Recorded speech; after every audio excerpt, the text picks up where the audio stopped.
we not reading anymore? Are we not doing due And diligence? Are that's we why I not said I didn't want to researching? be super controversial on your podcast, but it's not going to No, affect this me in a isn't negative way. controversial. It's not going to affect me in a negative way because my audience already know I talk like this.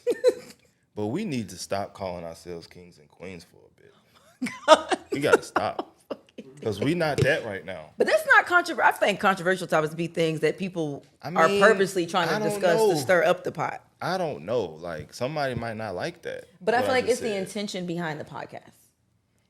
The message is Because this message is like message today is is if we you want to suck get right now. if you have an idea and you want to get somewhere with whatever your idea is, then there is a sense of due diligence one should want to do to A, be better at the craft that you're getting into, and then to Yeah. be more mindful of the market that you want to sell to, especially with where social media is now. There's no way you're on social media, you're seeing other artists, you're seeing other producers, other creatives, other talents.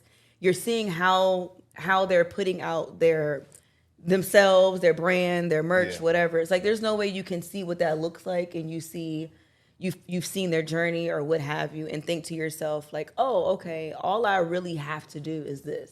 Yeah. Like there's no way how do you think they got to that point? Like let's say it's merch. It's like, well, who are their suppliers? You have to research suppliers. You have to research But our changes people in market. aren't really in it for the business. They're in it for the clout and just That's true. Yeah. They're in it for go after viral. you make it, what do you get? Yeah. And a lot of our people get sprinkles of that and they run with it.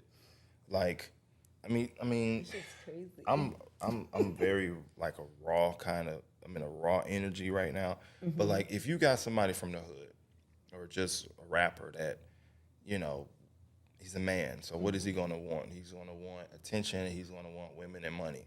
Mm-hmm. Okay, if he can get that by just having a hood anthem, he's satisfied. Yeah, very content. So a lot of that is, well, I'm already getting, you know, all the girls in the neighborhood already. I'm already hood rich. I'm already walking around with $10,000 Yeah. in my pocket when people ain't got 50 cents. So I already feel like a king, Yeah, I quote got unquote. something. So I don't really have to do what you say because I already feel like I'm already the there. dude. I'm already there. I don't need you to help. I don't need you. Yeah. So that combative attitude, it hurts us because on the other end of that, you have people that don't look like us take advantage of that. Yeah. Because how do you stun on your people? You got to go to somebody that don't look like you to get the jewelry, to get the cars, to get all that stuff, to then just Come back in your neighborhood and start acting and stun on your moving own weird. people. Yeah. Yeah, and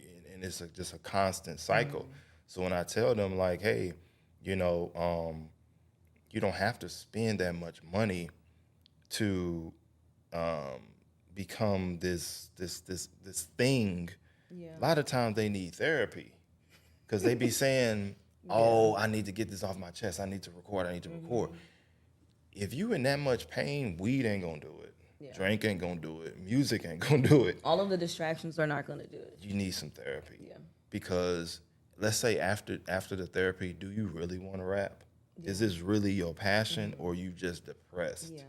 Because depression can warp stuff, you know, to where it's like, well, I'm depressed, but I just had, you know, this sexual encounter with a couple of girls in the hood. Now I feel better.